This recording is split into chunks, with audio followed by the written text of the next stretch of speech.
Bonjour tout le monde, bienvenue à ce troisième webinaire. Aujourd'hui, on a le grand plaisir d'avoir avec nous Roger Tregear, un gourou international. Vous allez voir les publications qu'il a générées et le track record, qui va nous parler de l'application de l'approche BPM dans les transformations en Arabie Saoudite, qui est un contexte particulièrement intéressant. I want to thank Roger in a special way, because he's from Brisbane, which means in the middle of the night. Now, as you can see, he's not wearing his pidge, but I do appreciate the fact that he stayed in the middle of the night for us. Roger, a big thank you for that. Really appreciate it. My pleasure. So let me just take 2 or 3 minutes to set the stage, and then, as we say in Canada with a hockey language, we'll pass the puck to Roger. As I was saying, I've known Roger for quite a few years, not to say 10 years. Our paths have crossed many times, and is one of the gurus that I've been following up, exchanging ideas, discussing. I did contribute with some work with Roger. He has a unique vision and he has a unique approach. We'll talk about the vicious circle that Roger has created, and the 7 enablers are just examples of structuring high impact approach to BPM. Alors, Roger, pionnier gourou BPM, coach exécutif, conférencier. Il est auteur de plusieurs ouvrages phares. Vous avez 4 de ces ouvrages phares. I particularly like 2 of them, Questioning BPM and Process Provocation, which are really challenging questions around BPM. Comme expert BPM, on cherche toujours des sources pour structurer notre pensée, mais aussi calibrer notre approche avec nos clients.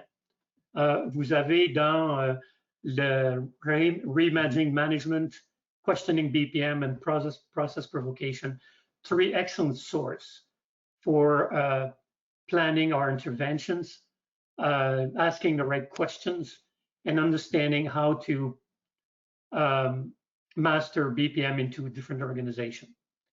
Roger a travaillé beaucoup au niveau de l'Asie, et c'est de ça dont il va nous parler.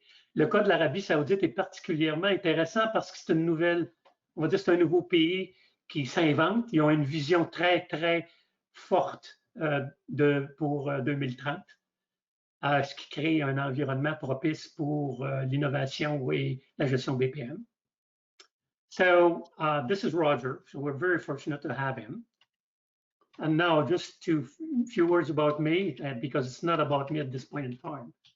I've been playing with BPM and managing IT and business and sales for 30, 40 years. And I've been leading the BPM practice in different organizations. But most likely, I've done that with and through key partners like Tregear BPM, Leonardo Consulting from Australia, but also other partners from the United States, and le Club des pilotes de France, avec qui je travaille d'une façon plus serrée au niveau des pays francophones.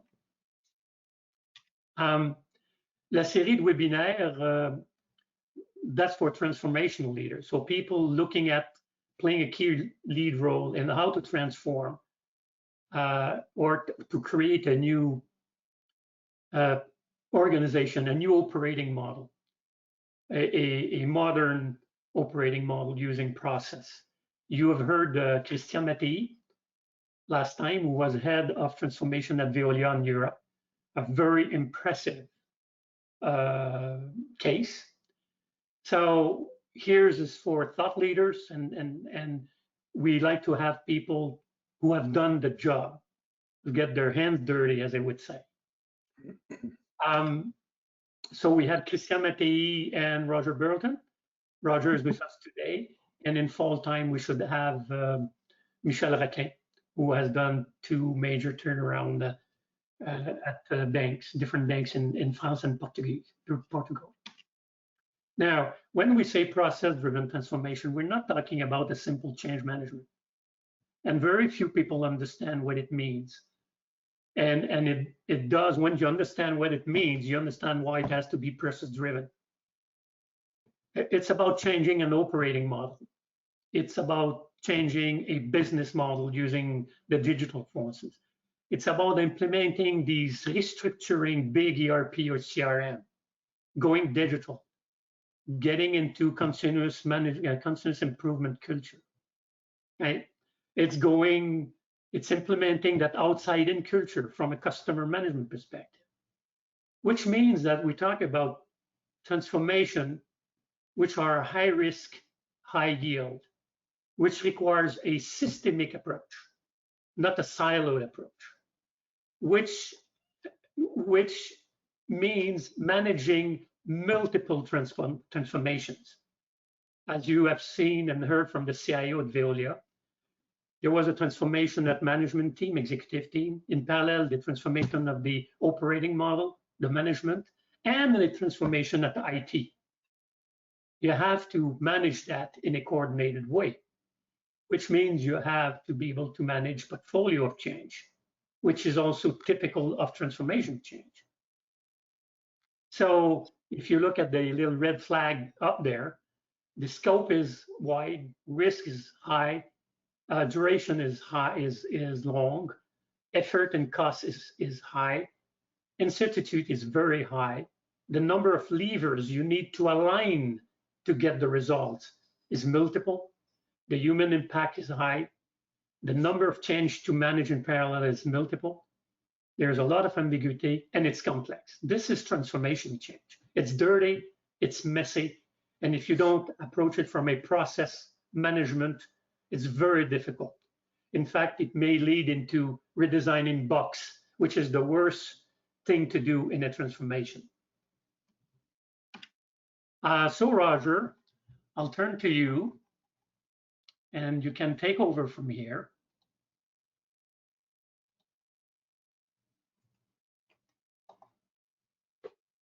There you are. Okay. Thank you, merci, shukran. It's great to be able to be working with you again. Thanks for the opportunity to share my thoughts with your network. And to our others joining us from our partners elsewhere around the world, welcome. Special welcome to those of you joining us from Saudi Arabia. Assalamu alaikum. It's great to have you all here to talk about my favorite topic, process-based management. So let's start doing that. This is how I want to do that in this session. We're going to use Saudi Arabia, in particular projects in Saudi Arabia, as examples. So I'll just firstly set the scene about generally process Saudi Arabia. And then I want to explain to you briefly what I mean by process-based management, because I think it's important that we understand where I'm coming from, so you can agree or disagree. And then we'll talk about, firstly, in general, the general project that I use to establish process-based management, and then some particular examples of that. And then we'll try and learn some lessons from all of that and draw some messages for management. Well, for all of us, really. What can we learn from all of this? How can we make this a useful approach to management? So I guess we all have some understanding of Saudi Arabia, having traveled there for 15, I guess it's closer to 16 years now. I am absolutely certain that I really don't understand Saudi Arabia, but I've enjoyed going there for all of that time. I have lots of great friends there. We've had great projects. It's a unique place to live and work. And one of the things I've missed in these COVID times is not being able to land at King Khalid Airport at Riyadh, but maybe next year. So the whole impetus for process in Saudi Arabia is very strong. I mean, I have not been in another country, including my own, where there is such an emphasis on process improvement. And what's driving that? Well, one of the things that happened some time ago now is a royal decree. We've all worked on projects, haven't we, where we would just love to have a royal decree that says, oi, get on with it, do this.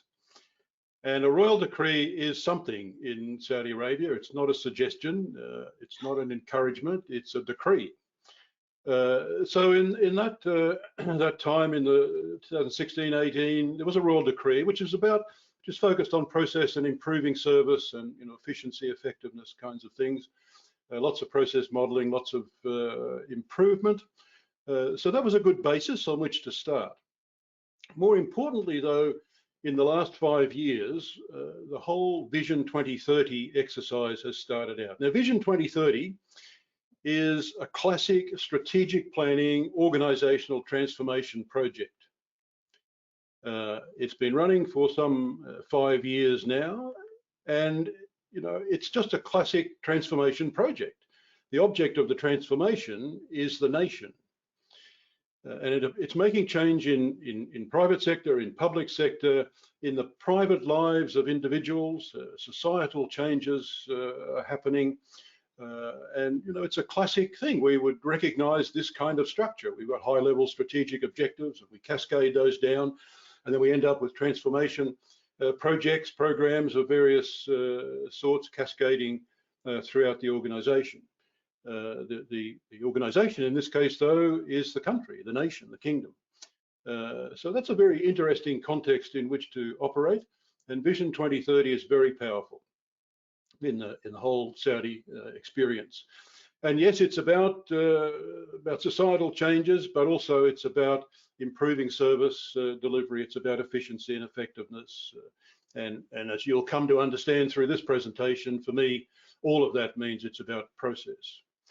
So that's the kind of backdrop for the Saudi experience, and perhaps a key driver for all of the work that's happening there now. In talking about my Saudi experience, I need to pay tribute to my good friends at ES Consulting and the rest of that ES Consulting group. Bassam al-Qurashi is the founder of ES Consulting and really the father of BPM, I think, in Saudi Arabia. He was the one that found me and made it possible for me to come to Saudi Arabia to run training courses and do consulting assignments 16 years ago, and that relationship continues strongly with the whole ES team through Abdul Rahman Al Faray, the current CEO of ES Consulting and ES Learning, and his team. So, it's important to make this point, I think, that one of the reasons that process-based management and related matters are so strongly operating in Saudi Arabia is because of the work of ES Consulting. So I've done lots of projects there.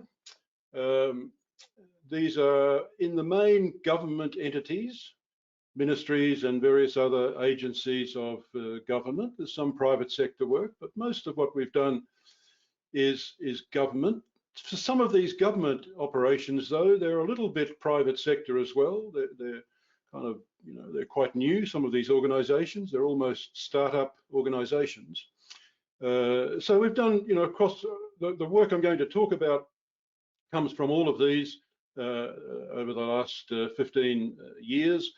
I won't be able to talk about all of these, and for my friends in Saudi, I've picked 3. You'll see what they are soon, and I picked them at random. And for those that I can't talk about, my apologies. We would need days to talk about all of your great work. So one of the questions that comes up, and I'm just preempting something that someone might want to ask, because I said this is mainly government and there's some private sector. And the question is often, is there a difference between the public and private sector in terms of process-based management? And I think there isn't. I don't think there are differences as long as you've identified your compelling reason to adopt process-based management. If you have a clear understanding of why you're going to do it, then I think the way you go about it is going to be very similar. Now, the reasons you do it might be quite different in a public sector or private sector organization. I guess we can all understand that. I mean, if you're a commercial organization, perhaps sometimes it might be easier to identify your objectives because they're related to profit and loss or to customer retention or customer satisfaction, customer simplicity, They're much more about that. If you're in the public sector, those of you in the public sector understand well that there is a whole element of the public good, which is sometimes a little harder to measure than profit and loss. But we need good, strong reasons, compelling reasons to be doing BPM or process-based management.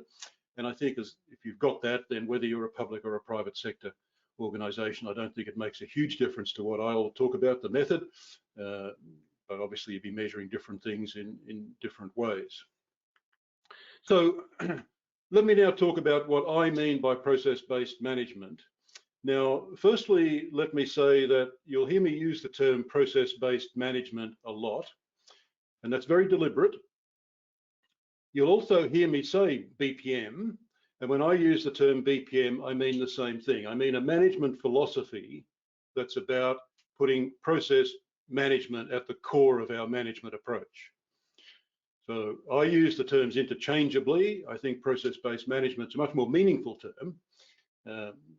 But as you'll see in my logo, I do use the term BPM. My designer suggested Tregear process-based management wasn't going to look so good on a logo. So Tregear BPM, yeah, I use the term BPM, but be clear, I don't mean technology. I don't mean modeling. The M in BPM stands for management. So when I talk about it, I mean process-based management, an approach, a philosophical approach to the management of our organizations by putting process at the center. And I'll explain more about that. So here's my fundamental principle. This is process-based management on a single slide. I call it the primacy of process. And it says this, it says that every organization has two perspectives. We've got the functional or vertical organization, and then we also have the process or horizontal organization. And we have both, and they're different. And for me, one doesn't replace the other. In this vertical direction, it's mainly about managing resources and related matters.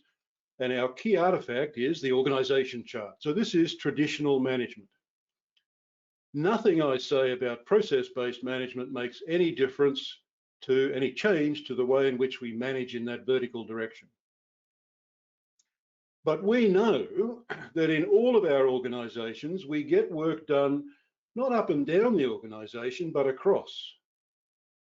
Someone does something, another part of the organization does another piece, someone does something else. And eventually we get to distribute something outside the organization, some product, some service, some experience. And that happens across the organization. And if you think about the organization chart, what does it tell you about who manages across the organization? I think it tells you nothing of a practical value. I mean, it'll say, okay, the CEO, the CFO, the COO, they're in charge of everything, but they knew that. It's not a practical help, is it? So if the way in which we create, accumulate, and deliver value is across the organization, then we need this additional overlay. It's a reasonably light overlay to manage in the horizontal as well as the vertical. And the key artifact is going to be the process architecture. We'll see what I mean by one of those later. Now, here's an important point. If we say we create, accumulate, and deliver value across the organization, that's the same thing as saying this is the way we execute our strategy. So who's managing across your organization? Nobody? That doesn't sound like a great idea, does it? So we need to manage in the vertical for sure. We will still have an org chart and we'll group people by like goals and like skills. We will have a functional organization. No change to that. But then we need to think about how those pieces, how those boxes on the organization chart collaborate to get work done and create value that we can send out to our customers and other stakeholders. So if you thought about your organization chart, can you identify a single box on that chart which by itself can deliver value outside the organization? And I know you can't, because it's not what an org chart is trying to do. You know, that in the Rommler and Champy world, I forget the name of the book, but the amazingly evocative phrase, one of the phrases that got me into process-based management long ago, was the phrase managing the white space on the organization chart. I think that's such a compelling idea, isn't it? Because we can manage all the boxes, and that's what we ask people to do, you know, do your job and get on with it and do it well.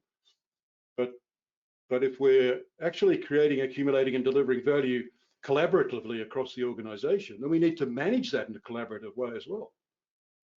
You know, none of our strategies say we hope it all comes together well. You know the story, hope is not a strategy.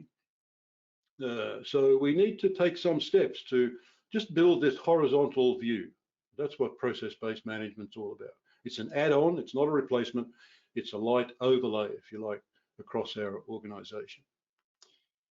So this is what it might look like. If we were talking about process performance, I mean, you could apply this diagram to any performance, I suppose, but this is process. So, you know, we're talking about a particular process, so we want to know, you know, is there a performance gap? Is it to do with a problem or an opportunity gap? What's the impact of that? You know, who cares if we fix it or don't fix it? Does it matter? And if there is a business case for making a change, then let's get on and make the change. So this is managing performance. So now we're talking about, okay, performance gap. So that asks the question, what gap? How do we know? So now we need to define what we meant by performance for the particular process. So what are the objectives of the process? Let's find the stakeholders. Let's ask them. What are the process KPIs and KPI targets? You know, if this process was working well, what would it be doing?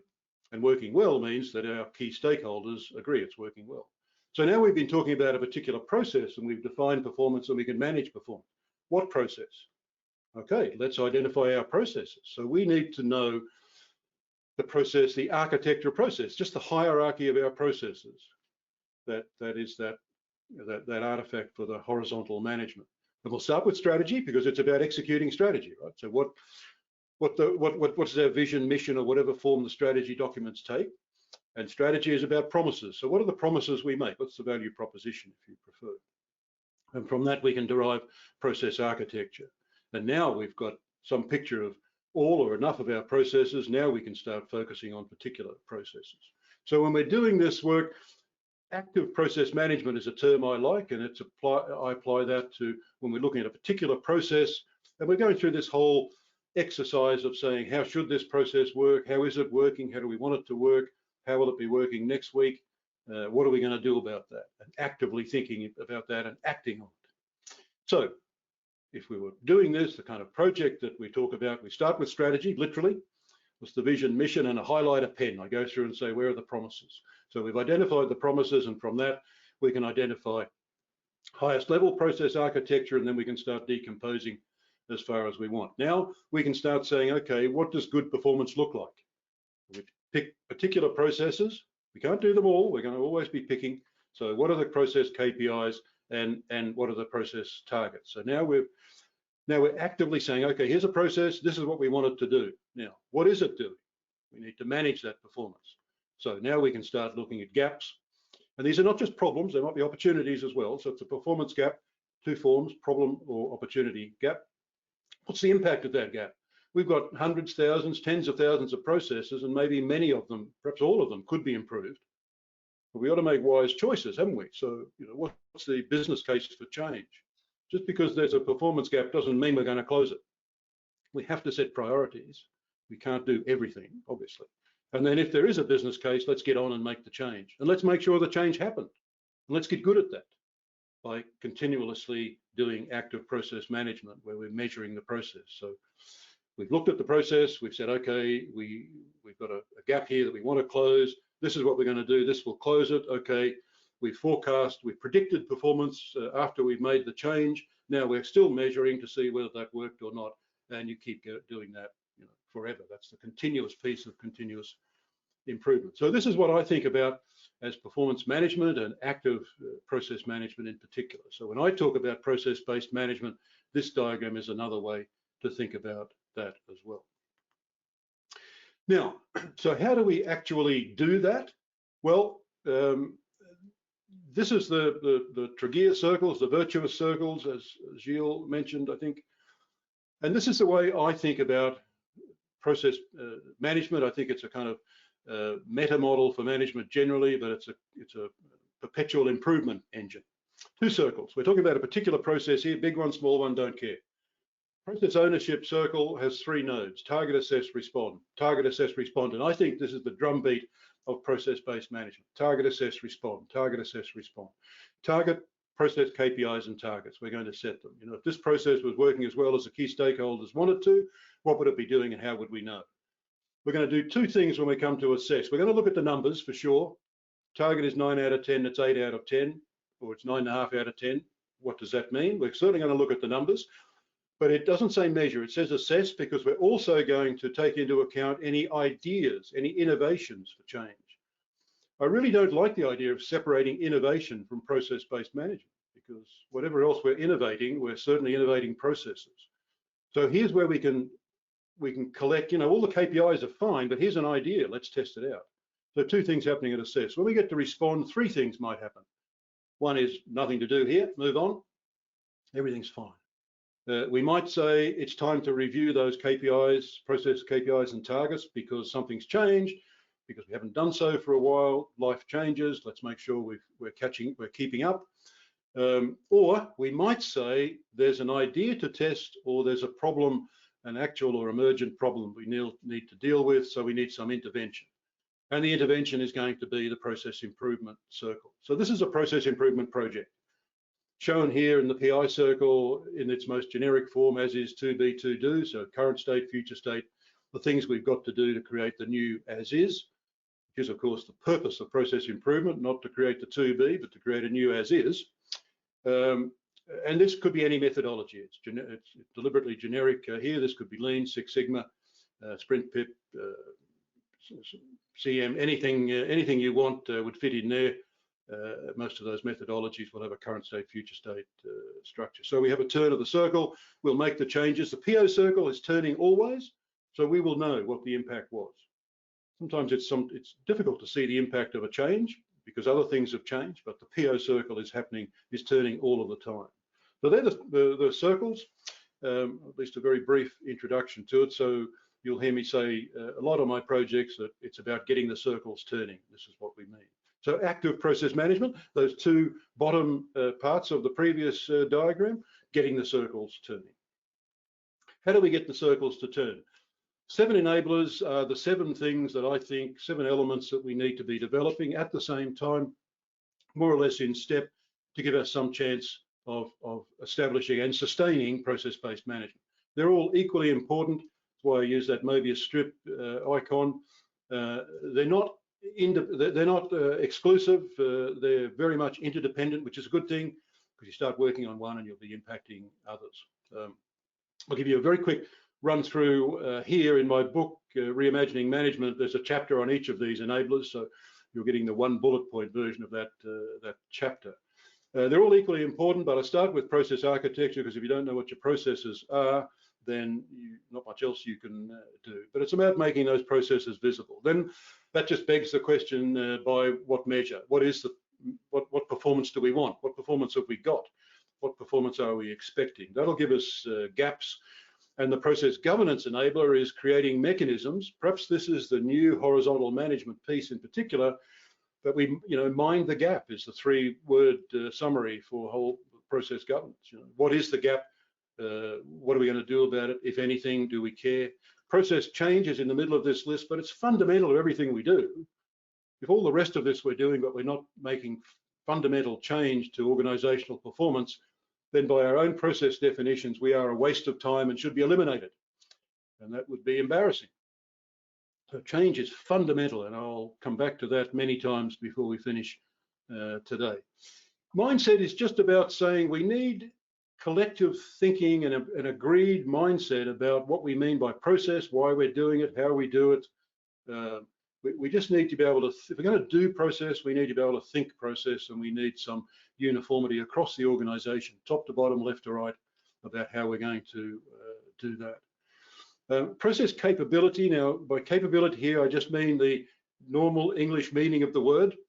I just think this is about, we want everyone involved to have the experience and expertise to make the contribution that we want.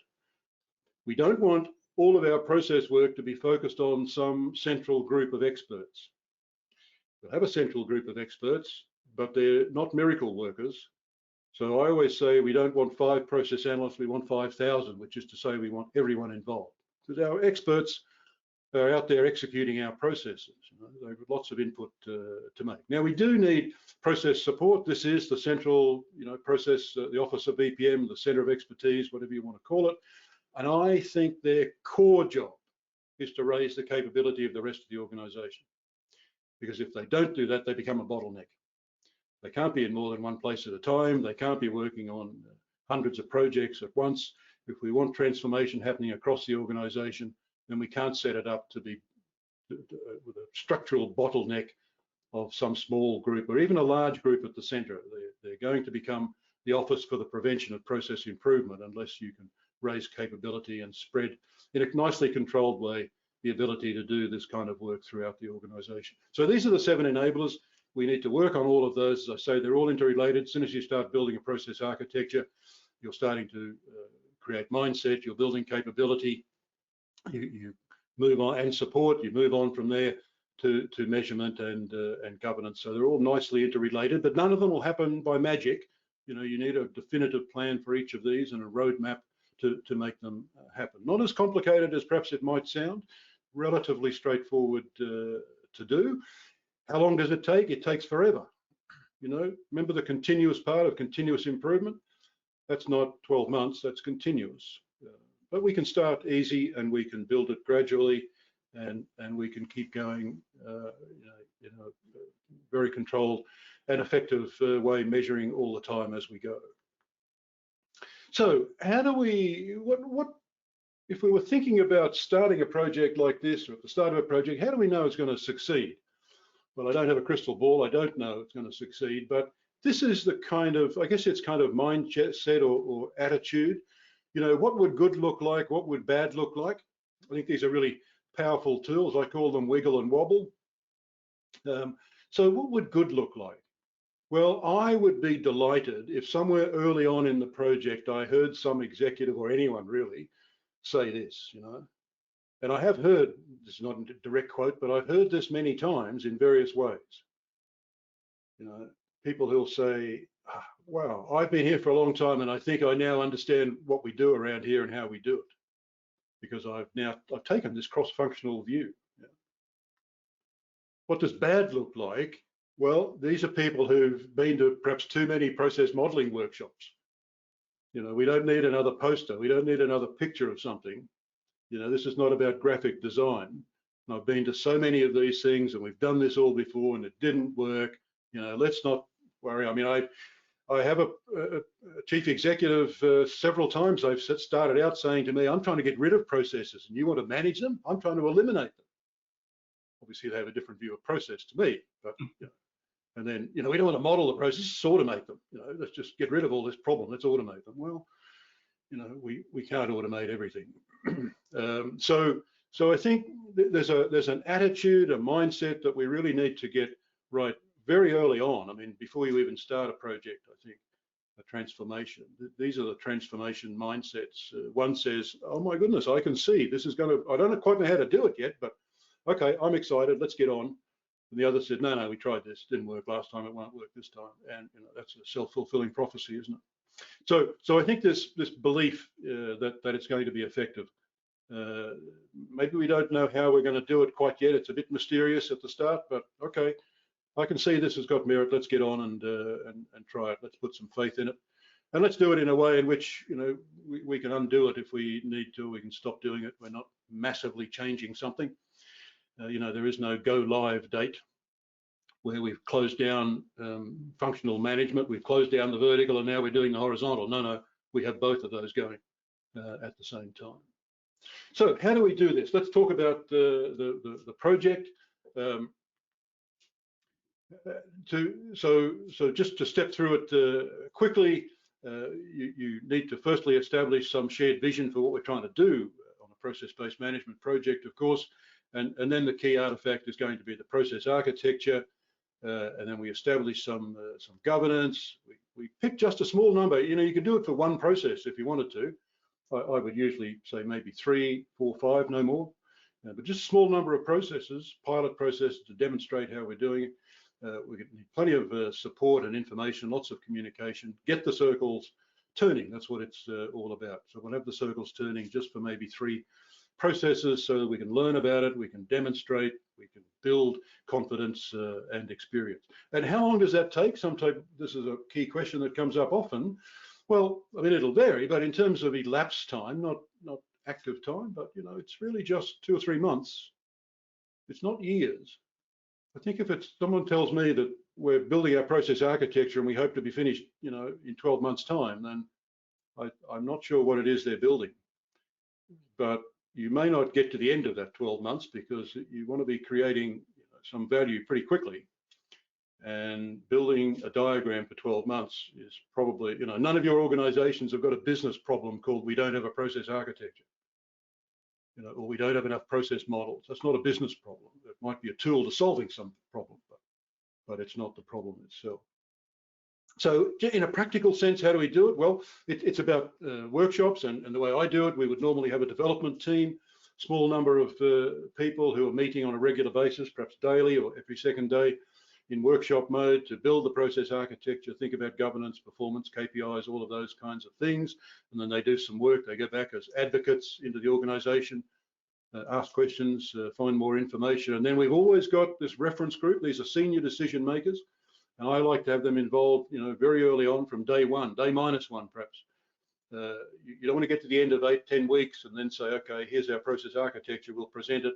What do you think? I mean, they've not been involved at all. So what do you expect them to do? They can't approve it. And ultimately, we don't want approval, we just want support and ongoing use. So very much workshop based. Of course, in these times, we haven't been able to do that physically in a room. And this has worked out, I don't think it's as good, but I think it's worked out to be a very powerful thing to be able to do remotely. And we've done this many times now. And I've tried all sorts of you know, electronic whiteboards options, and I've come to just use Microsoft Whiteboard. Simple enough tool, but yeah, it works. I've found this useful and much more useful than I thought it was going to be. So it opens up possibilities for doing this kind of work from here to anywhere. It does mean you're doing some things at strange times of the day and night, but it does work. Okay, so here's the Saudi projects that I'd like to talk about briefly. A hospital, a ministry, and one of the other government agencies, and my apologies to those Saudi projects that I'm not fitting in here. Perhaps we can do that another time. So all of these projects have been done in a very similar way. Things are often different in a different organization, of course. It's not just a one size fits all, but you know, the basic structures are the same. So let's talk about King Abdullah bin Abdulaziz University Hospital first. It's a teaching hospital. It's part of Princess Noura University in Riyadh. It's a general services hospital with some particular emphasis on children, women and adolescent health. And when we were doing this project a couple of years ago now, the hospital didn't have live operations happening. It was still in development mode. They were preparing for certification. And it was an interesting time for those of you who know something about hospitals. You'll know that certification is fundamentally important, and it's a very demanding kind of thing to achieve certification so you can operate as a hospital. So we went through the exercise we're just talking about, you know, building the process architecture. This is it. One of the lovely things about working in a hospital that doesn't have any patients is that there's no shortage of rooms. So we had for, I don't know, maybe 3 months, this whole room, with a wall of whiteboard that we could use as our project room.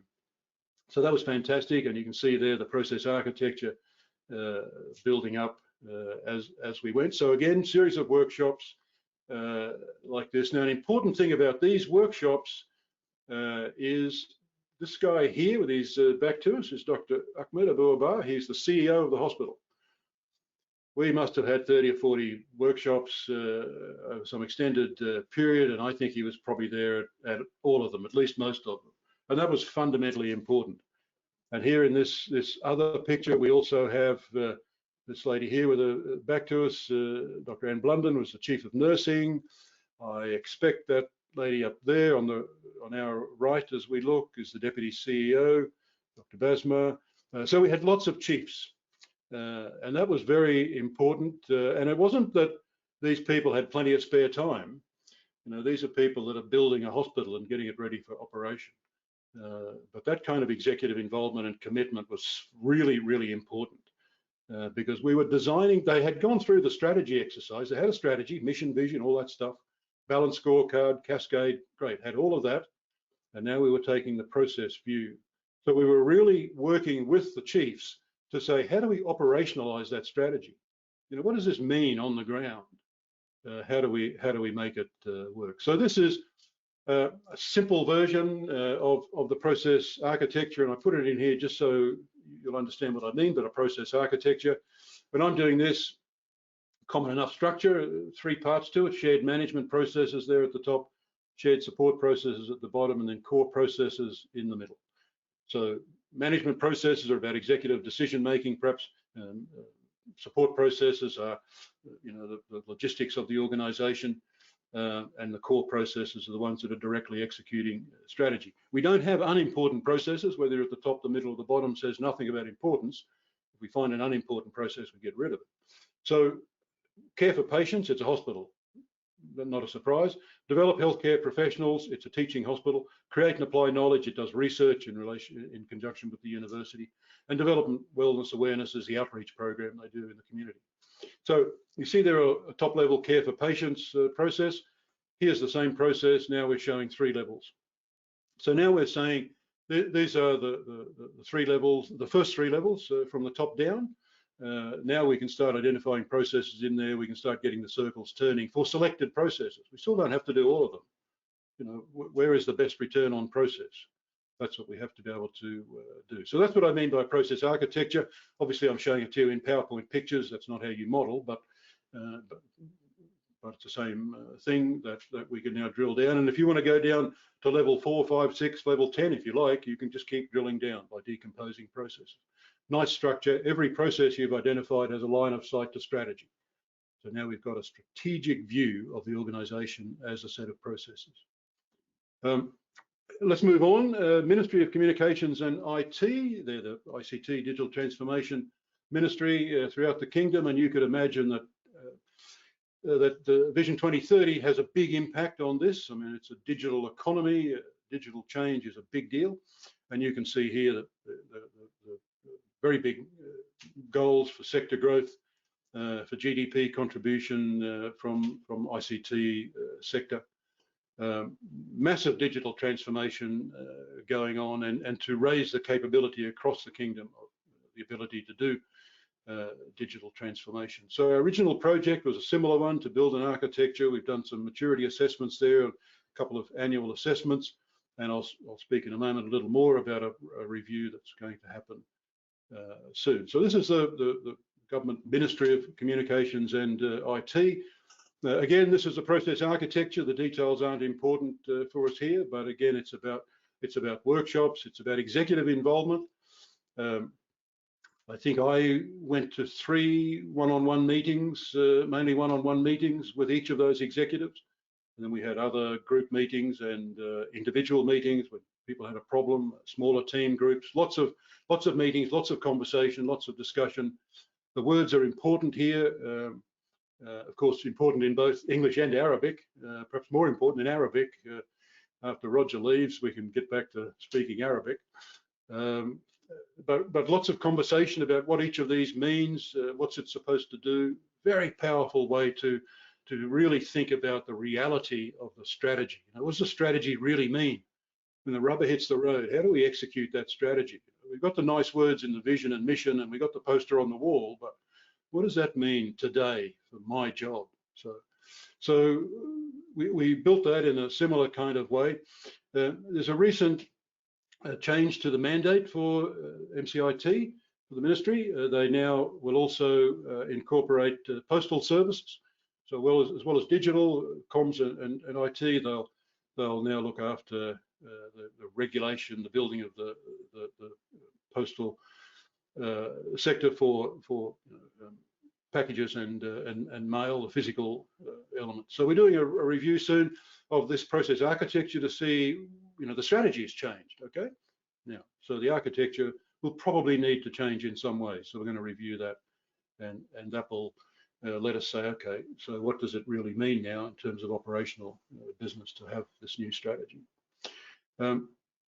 This is an example for those of you who have Arabic. You'll know more about this than me, but I'm not really so interested in the detail of this particular diagram. It's the fact that these kinds of diagrams exist, because this tells me that whatever the process is, we actually have a deep knowledge about it. We know what's happening, we know how it works, we've got targets, we know whether we're on track or not. We can actually follow it through. And it's not about having a really fancy dashboard. It's about having deep understanding of the performance of a targeted process. And that's not just having a process model. I sometimes think the model is the least important thing. I want to know how it's performing. The M in BPM stands for management. What do we mean by that? How did it perform last week? How's it going to perform next week? Even more important. And it's that kind of deep body of knowledge about a particular process that means we're actually doing active process management. Some more straightforward examples. This is recruitment. These are classic processes, and you can see that we've simplified the process, increased the amount of automation within it, and reduced the recruitment time significantly. But perhaps the most important thing there is down the bottom. We didn't used to measure anything, and now we've got 4 KPIs. We're not 40. We want the critical few. I'm not happy with 1 as long as it's the right one. And we've greater than 50% reduction in the time it takes to execute the process. Similar thing for a procurement process. And I think the most important thing about this is that we're now measuring. If you're not measuring, you're not managing. You know the story. And if you're not measuring, you wouldn't have a clue whether you're improving. I want hard numbers. I want objective, quantitative data about what the improvement's been and what the impact of that improvement has been. And that's what we're seeing in these projects. And if you want to get support and you want to continue, you better be delivering those kinds of that kind of feedback, that insight. Because what we want, proven valued business benefits. Print this out, 100-point font, stick it on the wall in front of you. We want benefits that relate to the business, that are valued by the business, and are proven with objective, quantified data about which there is no dispute. That's what we need.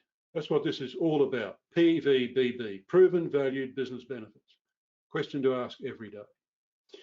In all of the projects that we've done in Saudi Arabia, there's lots of emphasis, really useful emphasis on awareness campaigns, on communication, brochures, screensavers, big displays on digital displays in lift lobbies, little brochures, something to put in your pocket, some kind of manual, really to raise awareness across the organization. You've got to deliberately think about that. This is just communications strategy. Who are the various cohorts in the organization? What have we got to do to keep them on board and inform, feedback to them? Mindset enabler, remember, and perhaps a bit of capability as well. Here's another example, the third one that I wanted to talk about. This is the Intellectual Property Office in Saudi Arabia. It's a relatively new organization, kind of in startup mode, I suppose. The intellectual property rights management was done in various parts of the organization, but SAIP is now created to run all of that. And every country, most countries have got this. In Australia, it's called IP Australia.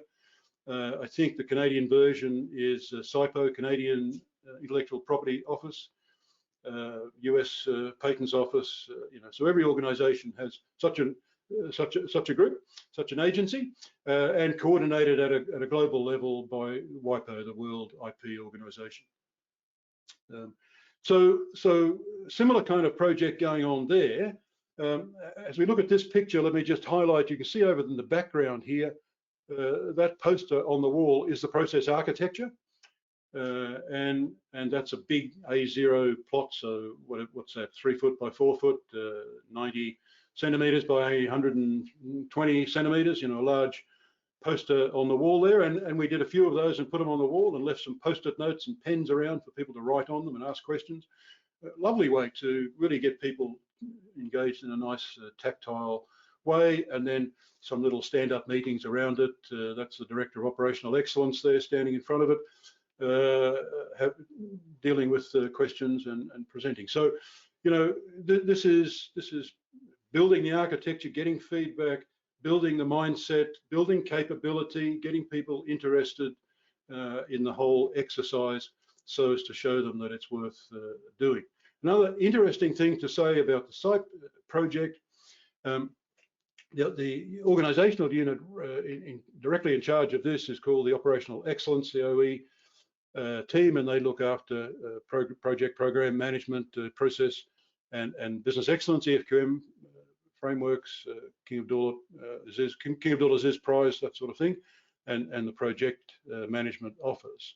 But the interesting thing about this is that if you follow the lines here and see where the organizational excellence group reports to, it reports to the CEO, and that's a powerful thing. So I've mentioned a few times now the whole point of having executive high-level commitment, not just at the executive, all the way through the organization, but executive commitment. We're talking about how we execute strategy. So, you know, it is a strategically important thing. It's for executive decision makers to be involved, and if they're not involved, then it's not going to get used. You know, we will have built just another poster to hang on the wall, and then we'll move on and do something else. So if we really want transformation, then we've got to build the mindset, not just in the BPM team, but throughout the organization, top to bottom, right to left. So they're the structures around site project, very much driven by the CEO. And then, you know, again, we've got a body of knowledge, deeper and deeper knowledge about the processes. These particular processes don't matter in detail, and the numbers aren't important, except we can see the changes. So on the left there, you know, an IP office is about managing intellectual property rights, particularly cases of infringement. So the time to resolve a case on the left is going to be important. This is core business, perhaps, or an important part of core business to resolve those infringement cases. And you can see a radical change there over a relatively short time. Perhaps part of the reason for that change on the right-hand side, where we talk about here cases referred back, let's think about that just as rework, something that they had to go back for further analysis, further work, and the rate of that halved, so that probably has a big contribution to the time to reduce. So, you know, we might just have a small number of KPIs, but they might be quite interdependent. No process lives alone. Perhaps no KPI lives alone. We start making a change, we'll have changes elsewhere. So having that architectural view is going to be important, of course, because what we don't want to do is just move a problem from one place to another. That's not transformation. That's a waste of time. That's just solving a problem by causing a different one. That's hardly what we start out to do. And again, it's about proven, valued business benefits. Benefits to the business that are valued by the business, proven by objective quantitative data about which there is no dispute. That's our goal. And if we're not achieving that goal on a regular basis, then what are we doing? And we have to be able to prove we're doing that as well. Okay, so let's just try and wrap this up then. What are the messages for management and really for all of us? Let's take it like this. How does process management fail? And how can we avoid that? So let me just pick a few things here, some quick notes about what might happen and how we can avoid it. So as I guess you probably identified by now, I think executive and management commitment is going to be important, top to bottom. I don't just mean, you know, you can have the CEO of an organization absolutely fired up and 100% behind you. If the middle management group isn't also behind you, then it's going to fail. There are a lot more middle managers than CEOs. And the CEO might be 110% behind you, but she's not going to make it all happen. You know, we're dealing with a whole bunch of managers and other executives who've got plenty of work to do already. They're not sitting around hoping you turn up to a whole bunch of work for them. So you've got to be doing something useful. So we've got to, you know, it's a strategy execution link, I think, at the executive level that it's about. And you've got to involve them. Don't think we'll do this for 3 months, then we'll tell them what's going on, because then they'll say, go away. No idea what you're talking about. I'm too busy. Process governance, you know, the management of that horizontal cross-functional group of processes is fundamentally important. This is perhaps the newest bit of the new, and we need to make sure that works. My view is you keep it simple and you describe it as clearly as possible. What we don't want is continuous argument. That's not a good substitute for continuous improvement. So we want to keep it, who's in charge is a really important question. We need to make sure we've got that covered. The Office of BPM, OBPM, if we say or they think that they need to do it all, then they'll become, as I said earlier, the Office for the Prevention of Process Improvement. Because if they're successful, we've got people ringing up saying, hey, can you come and help us? And you say, yeah, fantastic, I'll be there in 6 months because we're busy. And then the whole thing fails. So, if you think you're going to set up a small or even a medium or even a large group to do it all, then if they're successful, they have to become a bottleneck. So we need to be very clear with them and with everyone else what their role is, and build that capability across the organization. As in every change we're making, it's about communication, and a failure to communicate is going to cause the whole thing to fail pretty quickly. So as soon as, in many organizations, as soon as we talk about process and process improvement, people are looking around to say, who's going to get sacked? We're talking about process efficiency, people equate that with headcount reduction. And, organizations have got form in that regard. It's not an unreasonable response. But it could be a lot more than that, and it's got to be much, much more than that. So we've got to be able to explain, who are the various cohorts in the organization. We need a communications plan for all of them, multi-channel, not just email. That might be the least useful thing for people who get hundreds of emails a day. Sending them another one is not communication. Maybe you just need to get into some social media. Maybe you need to have some internal social media groups. Maybe you need to have some stand-up meetings. Maybe you need to just think outside the box. Maybe you need some videos to just feed back. Tell people what's happening in the project, what's working, what didn't work. Be honest about it. Be as transparent as you possibly can. But we need to communicate. We're asking lots of people to do new things, to think differently. Well, you can't just send out the email and say, congratulations, you're now empowered to be a process analyst. Good luck. Change management by email doesn't work. We keep trying to do it, but we prove every time it doesn't work. So we need a capability development plan. Now, that doesn't mean we've got, hundreds of people going off on 3-week courses. No. And a capability development plan might be just a few pages. But again, for each of the cohorts in our organization, what do they need to know? Some people need to know how to create a process model. Many people just know how to read one. Some people need to have detailed understanding. Some people need to be able to participate in a process improvement project, not facilitate it. So, and we need a capability development plan. It's not going to happen magically. We need a plan. And I think trying to do too much too soon is problematic. I'm not saying it doesn't work. I think there is a point at which it doesn't work, but I would much rather start out with 3 processes under active management than 30. I'm not saying 30 can't work, but it's a big deal, isn't it? It's a big change, and it doesn't have to be like that. I think you can start with a few and build incrementally and make choices. What are the high impact processes? What are the best processes to use as a demonstration up front? Inevitably, we'll have enthusiasm fade out. It's going to happen. After we've got the architecture, we've been through all of this, we're a few months down the track. Oh boy, okay. Well, that's the start, not the end.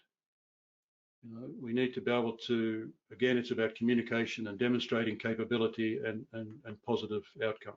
Generally, we need process-based management to be seen as a solution to a business problem, not a new problem. If people think process work is a new problem rather than a new solution, then it's not going to get far. People will nod a bit and then the whole thing will fail as quickly as they can make it fail because they've already got enough problems. They don't want a new one. So we need to change the way we see the organization. And what are the key things we're trying to do here? I think this is the key idea. Processes, execute, strategy. 3 words. This is key to the whole process transformational idea. And the core transformation is, yes, we keep managing in the vertical, but we need to also manage in the horizontal. We need both. Active process management, as I've described, is the way we do it. Now, that might sound like, oh my God, you're saying we want to change the whole organization. This is massive. No, it doesn't have to be massive. We don't want it to be.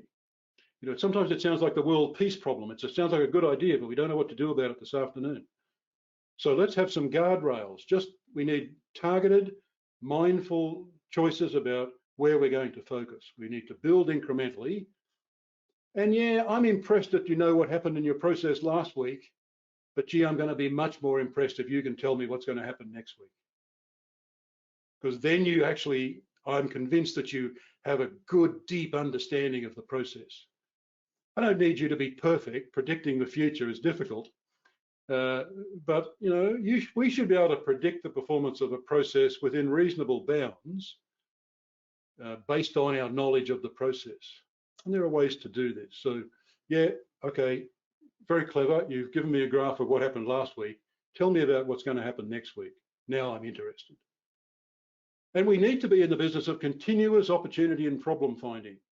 You know, how many of you have ever been to a celebration at your organization because someone found a new problem? I bet no one's done that. I never have. But we celebrate success, don't we? But if we're going to have continuous improvement, we better be doing continuous problem finding, continuous opportunity finding, because that's the raw material of success. It's the raw material of our proven valued business benefits. I hope I've given you plenty to think about. Merci, shukran, thank you. Thanks, Roger.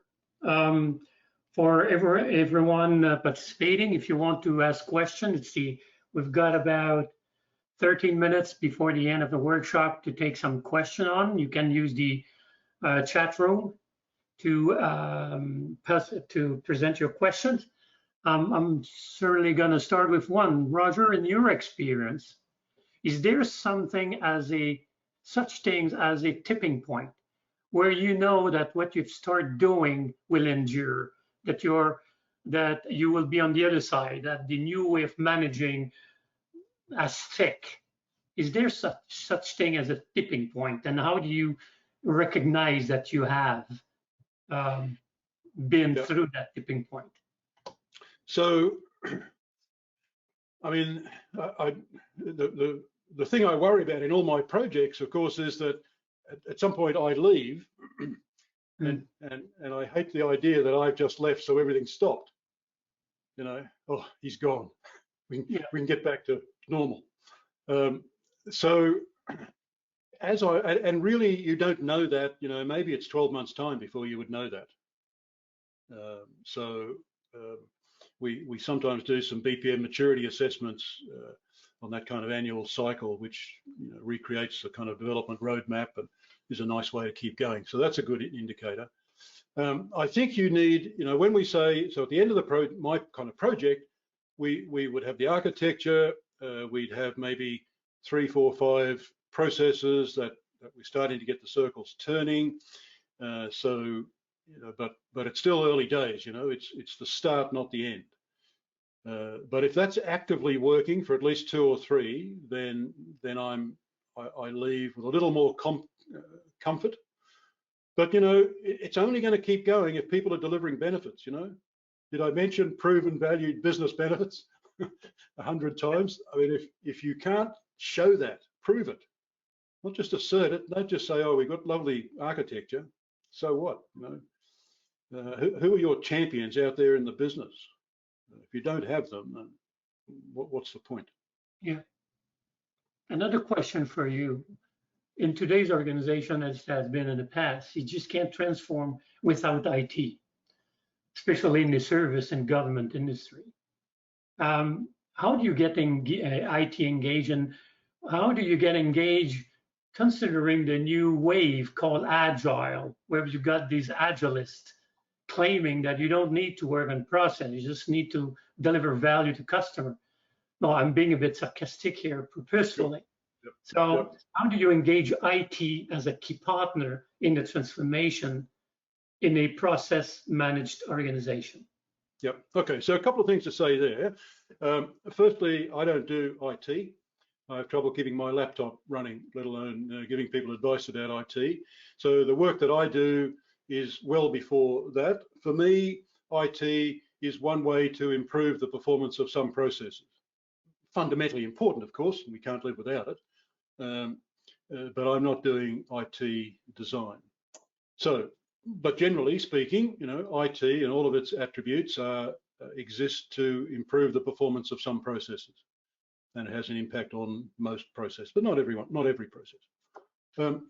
For the IT people themselves, I think they can be the greatest advocates, because IT people are well used to dealing with the business who doesn't know how their processes work. You know, build me a system to solve this problem. What problem? Well, I don't know, this one, you know, takes too long. How does it work? Don't know. Why you keep asking me these questions? Just give me an IT solution. You know, IT people are well used to that. IT itself can be a case study of good process-based management, because you know the whole management of IT, if you can see models like ITIL, like COBIT, and all of those similar kinds of things, they're process models. You know, so process-based management in IT can be very, very strong. On the topic of agile, I'm not, as I say, an IT guy, so I don't want to let anyone think I have any expertise in agile either, but I do work with people who will say that. For me, it seems like from the outside, agile is a very process-oriented approach. You know, people can tell you how to do agile, and people have arguments about how to do agile. They're arguing about the process model of agile. And I don't think agile means chaos. I don't think it means, you know, ready, fire, aim. I think we're chopping things up and we're doing it in smaller pieces. And you might think, as I do, that the way I've described rolling out process-based management just now is agile. You know, we can do it one process at a time. We build some basic stuff. It's never finished, the architecture. We pick a process or two or three. We work on that. We prove it. We improve it. On we go. Once we've got 3 under active management, pick another 3. Okay. Then we move on. 12 months later, we might have 20 or 30 processes under active management. I mean, I think that's agile, as opposed to the waterfall method of saying, let's start with 30 processes. So, yeah. Have you been in organizations before where you had a culture that was sort of anti-measurement, saying KPI and visibility as a threat? And how did you deal with that? How do you deal when you start an organization with that culture, managing by gut feeling? Yeah. Well, if it's just management by gut feeling, that's a bit more benign. But if people see measurement as the organization looking for reasons to criticize, then that's not so benign at all. Okay. And if it's bad enough, I might, you know, say, thanks for the coffee, I'm out of here. Because if you don't want to measure, then you're not going to manage and you wouldn't know whether you're improving. So, and sometimes people are saying, you know, it's a genuine question, but we've got all of these functional KPIs. We've just done a balanced scorecard. We've got hundreds of them. Yeah. And you want to have more? And the answer is yes, I do. Maybe not hundreds, you know, we just want to have the critical few, and some of them might be the same as your functional KPIs, but I'm not interested in mapping your functional KPIs onto the process architecture. That's not the point. So, you know, if you really have a culture where people go out of their way to distort the data because they know that they're going to get, you know, criticized for poor performance, and people want to set KPIs and targets for things that they know can't possibly go wrong, you know, if you're doing that, then the whole thing's a waste of time. You've got a different problem to solve first. If people just are unsure about it, you know, why do we need new measures? Well, okay, that's good. We can deal with that. And you put the emphasis, of course, on we're measuring the process, not the people. I'm not saying people don't need to be measured and managed. We all do, of course. But when we're talking about process performance, it's process where just because the process is failing doesn't mean the people executing it have failed. You know, maybe it's a badly designed process that they didn't design. Maybe the IT doesn't work. Maybe it's all manual and should be updated. Maybe the people you asked to do it, you haven't trained them properly. You know, there might be all sorts of reasons for it. But at the end of the day, we just need to know, you know, this is a key process to measure, and we need to know what good looks like, and we need to know what's happening now and what we want to happen next week. And if you're not into that, then you probably wouldn't be doing my project, to be honest. Good. What's the, I'm still monitoring the chat room and we have no question. What's the number one challenge you have to deal with in all of the project that you have been involved in? I think number one, maybe it varies a bit, but the one that springs to mind is that people are busy. And we set up a program and we'll say we're going to have, you know, let's say 30 workshops, and those workshops might be a couple of hours each, 2 or 3 hours, 30 or 40 of them. And then we're going to say we need the reference group, and these are executive decision makers. You know, it's probably it's something like the executive committee. And if they said to me, what do you want from us? I would say, I want to meet with you twice a week for half an hour. At which point they say, what? So, you know, it's just hard to get people's time, but it can be done. And this is where you need commitment, and people need to understand what it's about and what it's not about. And I like to make it as efficient as possible. Hey, we're process folks, so our own processes should be efficient, which is why we have this development group. Now, this is just, maybe it's just a handful of people, no more than 2 handfuls. I don't want 30 people in a workshop. It's not effective. And these people are going to come to every workshop, and they're not meant to be experts on everything, but they can, you know, have some understanding of how the organization works, and they can go back and get other material, answer questions. We get subject matter experts in when we need them. So I think that's a really big deal, that people are not sitting around saying, I hope someone turns up with a new project to take up, you know, 2 hours a day of my time for the next 8 weeks. That's, you know, nobody's working like that. And the people we need are the people who, you know, are good at what they do, so they're busy anyway. Someone who had nothing to do is perhaps not the person you want on your project. Why have you got nothing to do? So time is important, and then of course you really do need that executive commitment, because if you don't have that, if you don't have a compelling reason for doing all of this, it'll come apart. You know, people will start saying, yeah, I've been taken off, I can't come to the workshop for the next week, but I'm going to send someone else. Well, that's no use. Someone else turns up and they've not been there before. So you have to be able to say, hang on, why are we doing this? Let's go back to the compelling reason. We've got it on the wall up there. That's why we're doing this. It's about the future of the organization, or whatever it is, with some ability to go back to that executive group to say, we've got a resource problem here. What are we going to do about it? You know, we've got to make it work in the real world. We can't just, you know, imagine that we can magically change stuff. People have got a job to do, so we've got to be able to work with them. And yeah. The last question, I'm curious about, who is the first executive buying or getting engaged? You find it's always a CFO, most likely the COO, or is there an executive profile who will get it first or want it first more than the other? Yeah, I'd love that to be true, Gilles, because then we'd know who to target in every organization, but it never is. I mean, it's quite different. And sometimes it's not even an executive at that level. It's someone in a management role, perhaps lower down. It might be in the IT shop. It might be, you know, in HR or something. I mean, people who can see that there's a process problem. I mean, you've got to get up to the executive somewhere, and you can get to whichever executive you like.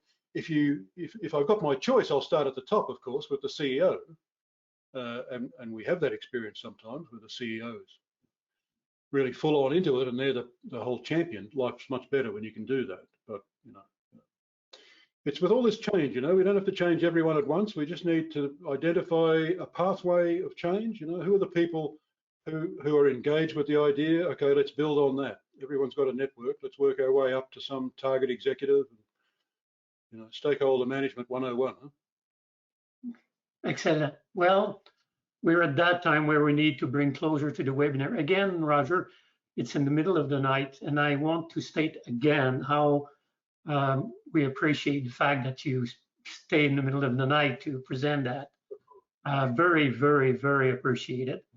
Quite interesting perspective to see how the virtuous circle works with hand in hand with the 7 enabler. Very interesting case. So again, for everyone on the webinar, I'd like to thank you. And certainly look forward for your next book. I know you're cooking a new one, and it should be interesting because I think it's around metrics and measurement system. Anyway, so I look forward to see that coming. And meanwhile, everyone, the webinar has been recorded, will be available. And do not hesitate to get to Roger if you have any requests, questions. And again, the objective was to hear transformational, process-driven transformational change. That's the sole purpose of these webinars. Thank you for being with us. Thank you for having been active listener for that hour and 15 minutes.